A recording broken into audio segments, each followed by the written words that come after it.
আজকে এই ভিডিওটিতে একটা এমন বাস্তব কথা বলবো যেটা শুনলে আপনাদের মাথাটা মানে কাজ করা বন্ধ করে দেবে। যদি আমি বলি যে আপনি যেখানে থাকেন, আপনার যে সমাজে আপনি বসবাস করছেন, সেই সমাজের মানুষ, আপনার পাড়ার প্রতিবেশী, আপনার রাষ্ট্রীয় যে নেতাগুলি আছে সেই নেতা, আপনি স্কুল কলেজে যে পড়াশোনাগুলো করেছেন, পুঁথিগত বিদ্যা, আপনি প্রত্যেক দিন সোশ্যাল মিডিয়ায় যে সমস্ত ভিডিও দেখেন তার যে কন্টেন্ট, যে কন্টেন্টগুলো দেখেন তার যে কথাগুলি, যে ইনফরমেশানগুলি, সেই ইনফরমেশান যারা দিচ্ছেন তাদেরকে, ইনফ্যাক্ট আপনার প্যারেন্টস মানে বাবা মা, আপনার আত্মীয় স্বজন, সবাই কিন্তু আপনাকে ঠকাচ্ছে। ভিডিওটি স্কিপ করবেন না, ভাববেন না আমি একটা গাধা মূর্খ লোক, কিছু বুঝি না, এরকম ভাববেন না। কথাগুলো আপনি শুনুন, রিয়েলাইজ করুন, বোঝার চেষ্টা করুন, তারপরে আপনাকে কমেন্টে এসে দুটো গালি দিন, আমি হজম করে নেব। না শুনে না বুঝে ভিডিওটি শেষ পর্যন্ত না দেখে আপনি স্কিপ করে চলে যাবেন আর ভাববেন না সালা গাধা মূর্খ, কাজ নেই, এখানে ভেন্ডি ভালছে। বিষয়টা এরকম না, বিষয়টা এরকম না। আমি বলছি তো আপনাকে, আপনার সমাজ প্রতিবেশী, আপনার রাষ্ট্র নেতারা, আপনার স্কুল কলেজে যেখানে যা আপনি নলেজ নিয়েছেন মাথার মধ্যে থেকে, আপনি নিজেই বলবেন, দাঁড়ান আপনি কথাটাই শুনুন, ভিডিওটি শেষ পর্যন্ত দেখুন, আপনি নিজেই বলবেন হ্যাঁ আমি ঠিক বলছি। আপনার মাথার মধ্যে যদি যা ইনফরমেশান ঢোকানো হয়েছে ছোটোবেলার থেকে, স্কুল কলেজের থেকে হোক, আপনার বন্ধু বান্ধবের থেকে হোক, আপনার আত্মীয় স্বজন থেকে হোক, আপনার মা বাবা হোক, আপনার পলিটিক্যাল নেতা হোক, যেই হোক না কেন, সমস্ত ইনফরমেশনের মধ্যে 90% ইনফরমেশান যা আপনার জীবনে কোনো কাজেই আসে না, কাজে আসে না, বলছি তো আমি, আসে না কাজে। পিএইচডি করেছেন, বিএড করেছেন, ডক্টরেট করেছেন, এই করেছেন সেই করেছেন, লাইফে হ্যাপি থাকাটাই হলো মানুষের চরম লক্ষ্য। এটা তো কেউ অস্বীকার করতে পারবে না। না আমার লাইফে হ্যাপি চাই না, আমি ড্রেনে বসে পড়ে থাকবো, আমার ব্যাংকে টাকা থাক, আমি শিক্ষিত হোক, আমি যাই হোক, আমি ওই মদ খেয়ে ড্রেনে বসে পড়ে থাকবো, এটাই আমার হ্যাপি।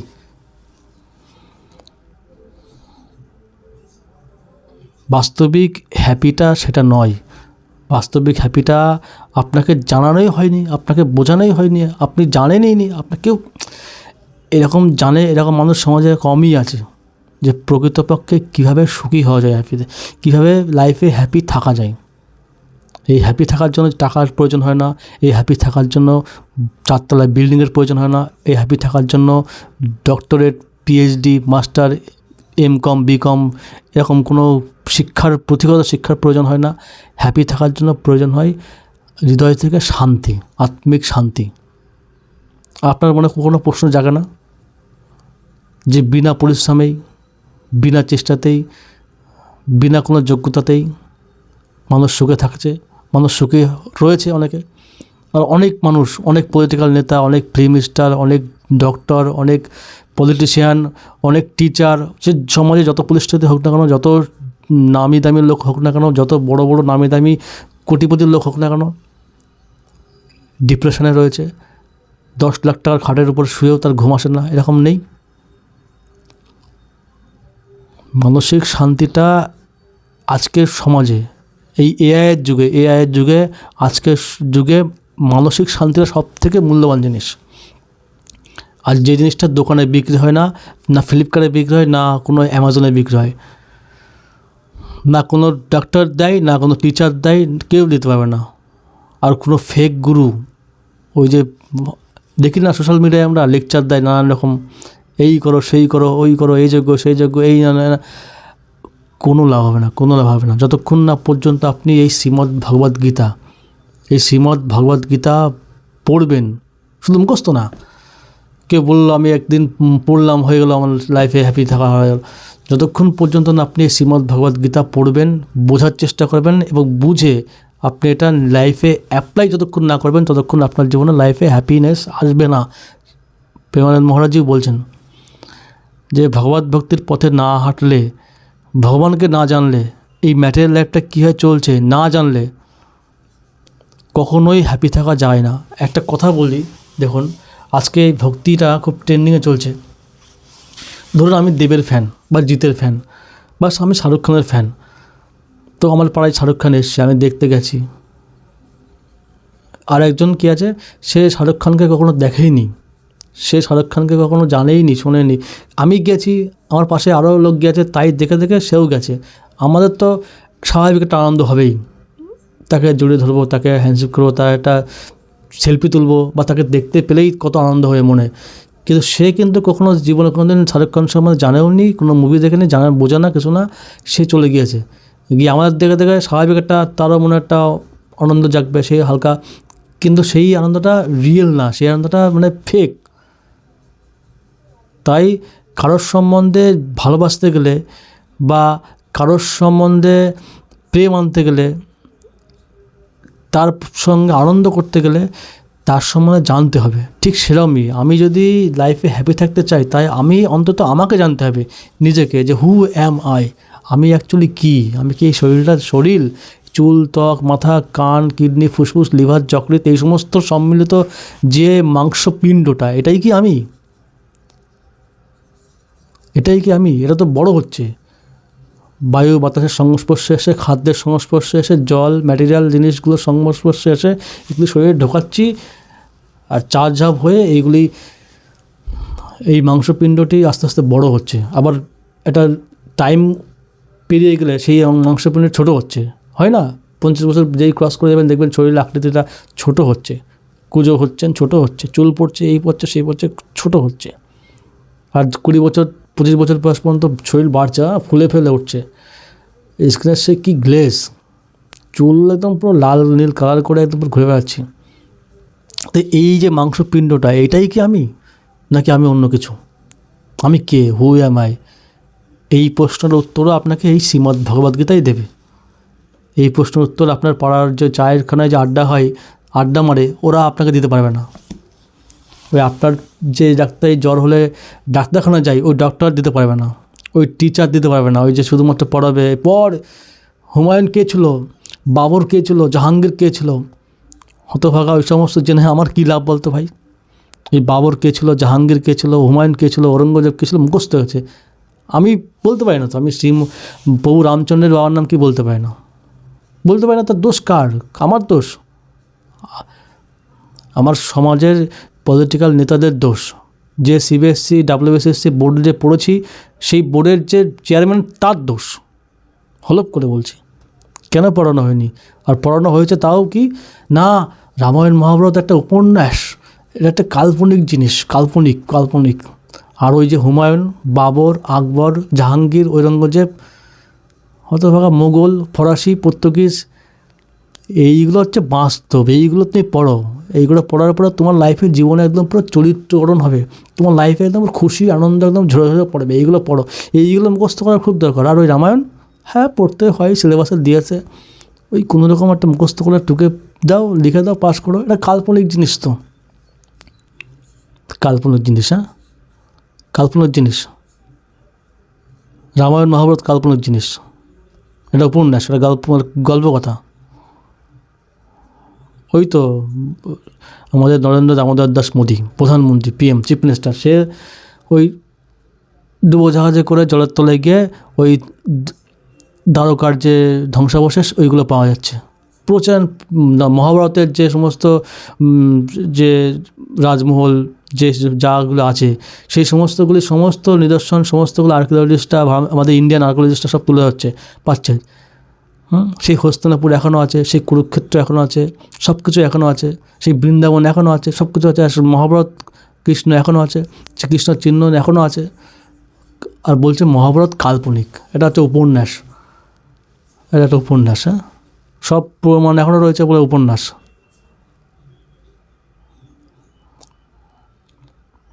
বন্ধুর জন্য রাজমহল তৈরি করে দিল ভগবান কৃষ্ণ সুদামার জন্য। কোন বন্ধু দিয়েছে এটা? বাবর দিয়েছে, না হুমায়ুন দিয়েছে, না আকবর দিয়েছে? শালা নিজের সিংহাসন প্রাপ্ত করার জন্য ওর সেনাপতিকে সেনাপতি ওর রাজাকে মেরে দিচ্ছে, ওর ভাইকে মেরে দিচ্ছে, সিংহাসন প্রাপ্ত হওয়ার জন্য বাবাকে মেরে দিচ্ছে। এই সমস্ত পড়ানো হয়েছে হুমায়ুন, বাবর, আকবর, হ্যাঁ এই হিসাবে। হ্যাঁ, আর ভগবান রামচন্দ্র সিংহাসন ত্যাগ করে যখন বনে যাচ্ছে, তার ভাই ভরতকে সিংহাসন দিচ্ছেন, ভাই কী করছেন, তার দাদার জুতো মাথায় করে নিয়ে সেই সিংহাসনে বসিয়ে বলছে রাজত্ব করবো না, আমি করবো না। দাদার জুতো মাথায় করে নিয়ে গিয়ে সেই সিংহাসনে বসাচ্ছেন, তোমারই সিংহাসন তোমারই থাকবে, আমি শুধুমাত্র যতদিন তুমি না আসবেন ততদিন আমি কার্যনির্বাহীভাবে সিংহাসন চালাবো। এই যে শিক্ষাটা যদি আজকে ছোটোবেলার থেকে পড়ানো হতো খুব খুব ডিপলিভাবে, যেটা কল্পনা কথা নয়, সত্যিকারের বাস্তব, এটাও জানার দরকার। এটা যদি বেশি করে মুখস্থ করানো হতো তাহলে আজকে ভাইয়ে ভাইয়ে গণ্ডগোল, অশান্তি, এই যে পরিবেশের যে বন্ধুর জন্য যে এত দায়িত্ব, কর্তব্যটা, কৃষ্ণ সুধামার চরিত্র, এটা যদি পড়ানো হতো সিলেবাসে, তাহলে আজকে মানুষের চরিত্র গঠন হতো, মানুষের মধ্যে শান্তি থাকতো, মানুষের মধ্যে ঐক্যতা গড়তো। শুধুমাত্র ধর্মের জন্য কোনো মানুষকে কেটে মেরে জ্বালিয়ে পুড়ে গাছে ঝুলে রাখতো না, মানুষের মধ্যে মনুষ্যত্ববোধ জাগতো। তা না করে রামায়ণ মহাভারত কাল্পনিক জিনিস, ও পড়ার দরকার নেই। ওই হুমায়ুন, ওই বাবর, ওই জাহাঙ্গীর, এই সমস্তগুলো পড়ো। এখানে কোনো ধর্ম নিয়ে কথা বলা হচ্ছে না। এপিজে আব্দুল কালাম অনেক সম্মান করি, কাজী নজরুল ইসলাম সম্মান করি, ধর্ম না। এখানে ধর্ম মানুষের একটাই, মনুষ্যত্ব ধর্ম। মানুষ, সে যে ধর্মের লোক হোক না কেন, সে তো মানুষ। তার রক্ত হিমোগ্লোবিন, আমার রক্ত হিমোগ্লোবিন, এরকম না যে আমার রক্তে হিমোগ্লোবিন হিন্দুদের রক্তে আর মুসলমানদের রক্তে সায়ানিন, এরকম না। কিন্তু তার রক্ত হিমোগ্লোবিন আছে, আমার রক্ত হিমোগ্লোবিন আছে, সেও মানুষ, আমিও মানুষ। তাহলে মানুষের বিভেদ কেন? খুব তো সমাজ এগিয়ে যাচ্ছে, টেকনোলজি এগিয়ে যাচ্ছে, এআই বাড়ছে, তাহলে মানুষের মধ্যে এই ভ্রান্ত ধারণাটা যাচ্ছে না কেন যে আমরা এখনও পর্যন্ত, আগে যা ছিল এখনও কেন ধর্মের ভিত্তিতে মানুষকে দেখি? সবাই তো এক, আমরা মনুষ্যত্ব ধর্ম। কেন শুধুমাত্র ধর্মের অন্য ধর্মের লোক বলে তাকে মেরে কেটে পুড়ে জ্বালিয়ে ফেলাতে হবে কেন? এটা কোথায় লেখা আছে? কোন ধর্মে লেখা আছে?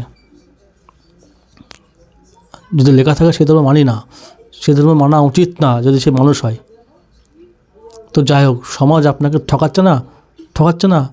আপনি ছোটোবেলা থেকে পড়ে আসছেন হুমায়ুন, বাবর, আকবর। আপনি বলুন তো রাবণের স্ত্রীর নাম কি? আপনি বলুন তো রামের ঠাকুরদার নাম কি? আপনি বলুন তো কৃষ্ণের বাবার নাম কি? বলতে পারবেন না, কেননা আপনাকে পড়ানো হচ্ছে এই কৃষ্ণ, রাম, লক্ষ্মণ, এই সমস্ত গল্প কথা, এই সমস্ত উপন্যাস, এই সমস্ত কোনো মাইথোলজি, মিথ, এটা হচ্ছে মিথ্যে কথা। কিন্তু না, এই সমস্ত কিছুই সত্যি আজকে আমরা জানতে পারছি। আপনি পড়েছেন না ছোটোবেলার থেকে সূর্য স্থির, এখন জানা যাচ্ছে কি যে না, সূর্য স্থির না, সূর্যও চলমান, সূর্যকে মুভ করতে দেখা গেছে, তাই তো? কথাগুলো এবার ভেবে দেখুন একবার। আপনি ছোটোবেলার থেকে যা পড়ে এসছেন, যা শিখে এসছেন, সব ভুলভাল, বেশিরভাগ জিনিসই ভুলভাল, যা আপনার কাজে লাগছে না। আপনি আমাদের পশ্চিমবাংলা দেখুন, সব এমকম, বিকম, ডক্টরেট, পিএইচডি সমস্ত কিছু করে কাজ নেই, চাকরি নেই। আর এই সমস্ত কথা বলতে গেলে বলবে, আরে মশাই ওসব কথা বাদ দাও, আমি দুটো কী করে খাবো, সেই সমস্ত কথা বলে। আমাদের প্রভুপাদের কাছেও এরকম বলেছিল। প্রভুপাদ যখন লেকচার দিতে যাচ্ছিলো তো বলছে যে মহারাজ, এই সমস্ত কথা শুনে আমাদের কোনো লাভ হবে না, আমরা কী করে দুটো খাবো, কাজবাজ কী করলে হবে, টাকা ইনকাম করবো কী করে, এই সমস্ত কথা একটু বললে আমাদের ভালো হয়। তাহলে হতভাগা তোর এত পড়াশোনা করে কী লাভ হলো? প্রভুপাদ বলছেন যে এত পড়াশোনা করে লাভ কী হলো? পিঁপড়ে থেকে শুরু করে হাতি পর্যন্ত সবাই খেতে পাচ্ছে, কেউ না খেয়ে মরে যাচ্ছে না। আর তুমি মানুষ হয়ে, পৃথিবীর শ্রেষ্ঠ জীব হয়ে, এত পড়াশোনার ডিগ্রি অর্জন করে, এত পড়াশোনা করে শিক্ষিত হয়ে এখন বলছো তুমি কী করে খাবে, সেই কথা বলো? তাহলে এই সমস্ত পড়াশোনা করে কী লাভ হলো? আমাদের বোর্ড, আমাদের যে শিক্ষা ব্যবস্থা, আমাদের যে সমাজ ব্যবস্থা, সমস্ত কিছু আমাদের ঠকাচ্ছে। আমাদের ফ্যামিলির পরিবার, মা বাবা, ওরাও তো অশিক্ষিত, ওদেরও বা কী দোষ? তারাও ঠকাচ্ছে, সঠিক উত্তর দিতে পারছে না কেউ। আর যে প্রশ্ন করতে আছে তাকে মেরে, কানে চড় মেরে তার মাথার নিচে নামিয়ে দিচ্ছে ফোনের মধ্যে।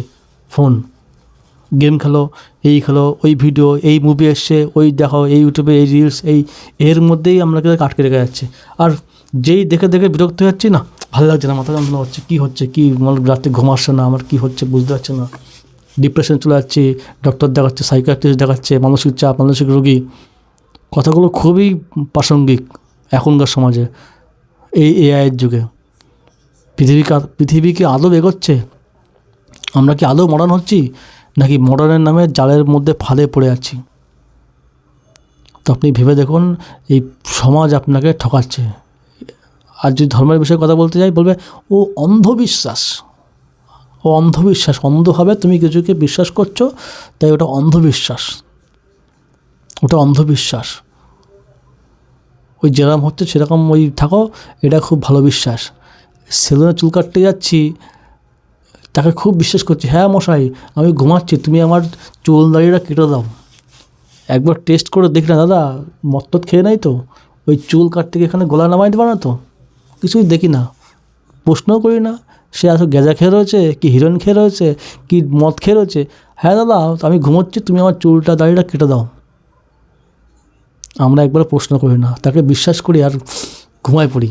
সে আমার চুল দাড়ি সব কেটে একদম পরিষ্কার করে একদম ইয়ে করে দেয়, তাই বিশ্বাস করি। বাসে করে যখন যাই, তখন দেখি না যে বাস ড্রাইভার কি আদৌ দুই প্যাক বাংলা চাপিয়ে তারপরে বাস চালাচ্ছে, নাকি সুস্থ মস্তিষ্ক আছে। দেখি না, ও বাস চালাক, আমার ঠিক পৌঁছাই দেবে, এই বিশ্বাস নিয়ে বাসে পড়ি, বাসের মধ্যে উঠি। কিন্তু কখনো কখনো শোনা যায় যে বাস দুর্ঘটনায় ড্রাইভার সহ 30 জন আহত, তাদের মধ্যে 15 জন নিহত হয়ে গেছে, শোনা যায় না? তাও কিন্তু আমরা ওই বাস ড্রাইভারকে বিশ্বাস করি, ওই সেলুনের যে চুল কাটে তাকেও বিশ্বাস করি, সবাইকে বিশ্বাস করি, কিন্তু ভগবানকে বিশ্বাস করি না। এই ভগবানের কথা যারা বলে, ধর্মের কথা, তাদেরকে বিশ্বাস করি না। অথচ রাস্তায় চলতে যাদেরকে পাই সবাইকেই বিশ্বাস করি, কিন্তু এই ধর্মকে বিশ্বাস করি না, ভগবানকে বিশ্বাস করি না। আর ভগবানের কথা যারা বলে তাদেরকে বিশ্বাস করি না। আর যদি কেউ বলতে আসে তাকে বলি এ অন্ধবিশ্বাস, এটা অন্ধবিশ্বাস, এটা হচ্ছে অন্ধবিশ্বাস। অন্ধবিশ্বাস, সব কিছুই তুমি অন্ধভাবে বিশ্বাস করে নিচ্ছ, না দেখে না যাচাই করে। আর যখন তোমার এই ভগবানের কথা আসছে, যখন তোমার এই শ্রীমদ্ ভগবদ্ গীতার কথা আসছে, ওই সমস্ত তো অন্ধবিশ্বাস, ওই সমস্ত পুরনো জিনিস, ওই সমস্ত বয়স্ক বুড়োবেলায় করতে হবে। ওই একটুখানি কী বলবো, এই শ্রীমদ্ ভগবদ্ গীতা এত মোটা বই, এত এত বড়ো বই, এই সমস্ত কিছু মনে হয় যে আমি বয়সকালে মরার আগে 2 বছর থাকবে তখন পড়বো, তখন বুঝবো। আর তখন বুঝে কী লাভ ভাই? এটা হচ্ছে হিউম্যান ম্যানুয়াল বুক। এটা টিভি কিনতে গেলে টিভির সাথে ম্যানুয়াল বুক দেয়, কীভাবে টিভিটা চালাবে। ফোন কিনতে গেলে ফোনের সঙ্গে ম্যানুয়াল বুক দেয়, কীভাবে তুমি ফোনটা চালাবে, এটাও তোমার ম্যানুয়াল বুক। আরে ভাই শুরুর থেকেই তুমি দেখো না কীভাবে হিউম্যান লাইফটাকে রান করতে হবে, কীভাবে হিউম্যান লাইফটাকে চালাতে হবে।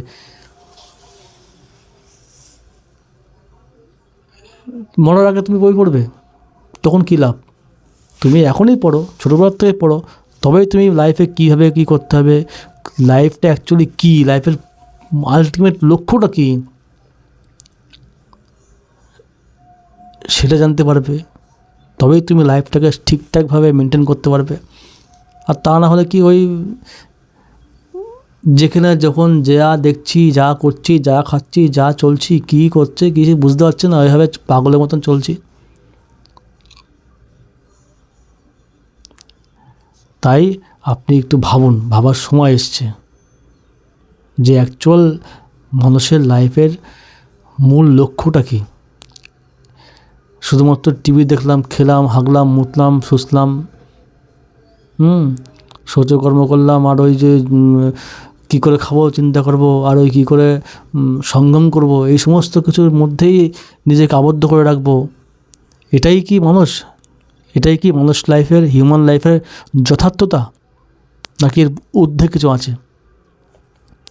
মানুষ যদি পৃথিবীর সত্যিই শ্রেষ্ঠ জীব হয়, তাহলে গাধা, শুয়োর, ভেড়া, কুকুর এদের মতন করে কেন আমি বাঁচবো? কেন এত টেনশন, কেন এত স্ট্রাগল, কেন এত ডিপ্রেশন? আলটিমেট লক্ষ্যটা কী, আলটিমেট গোলটা কী মানুষের? এই সমস্ত প্রশ্নের উত্তর কেন করব না? এই সমস্ত প্রশ্নের উত্তর কেন খুঁজব না? তাই ভিডিওটি যদি ভালো লেগে থাকে চ্যানেলটি সাবস্ক্রাইব করে আমাদের সঙ্গে যুক্ত থাকবেন। আশা করি আপনি বুঝতে পারছেন যে আপনার পরিবার থেকে শুরু করে, আপনার স্কুল টিচার থেকে শুরু করে, আপনার রাষ্ট্রের নেতা থেকে শুরু করে সবাই, এভরিথিং কীভাবে আপনাকে ঠকাচ্ছে। কেউ আপনাকে সঠিক নলেজটা দিচ্ছে না। আমার তো স্কুলের টিচারদের দেখলে কোনো মনে ধরে মারি।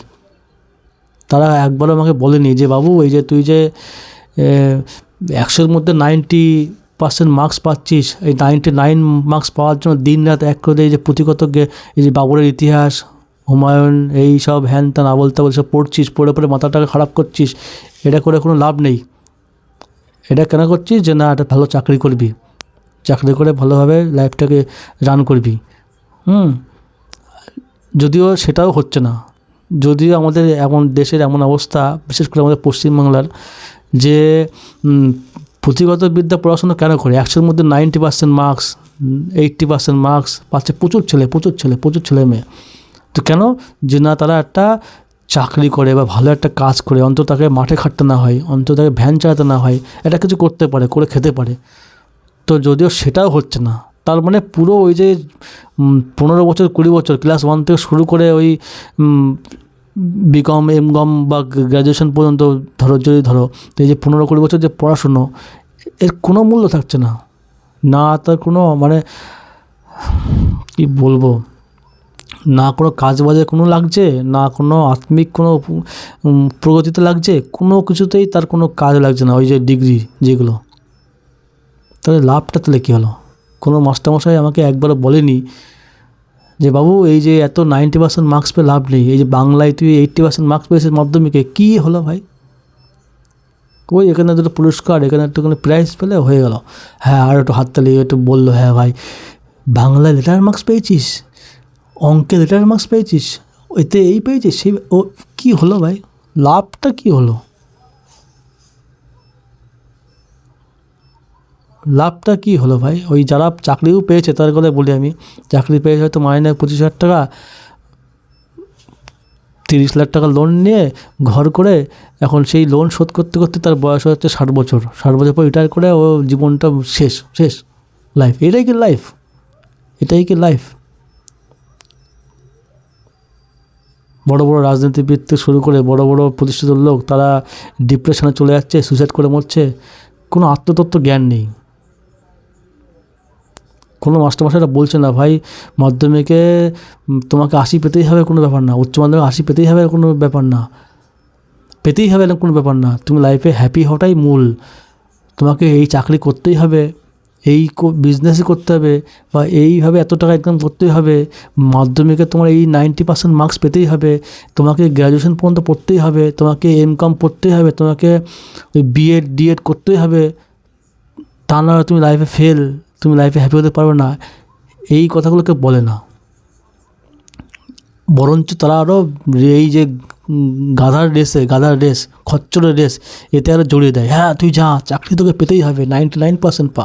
আর 99% মার্কস পেয়েও, চাকরি পেয়েও তারা ওই লাইনে ধরছে, আমাদের দাবি মানতে হবে, আমাদের চাকরি আমাদের দিতে হবে, নাহলে আমরা মরে যাবো, নাহলে আমরা খাবো না, নাহলে আমরা এই করবো সেই করবো।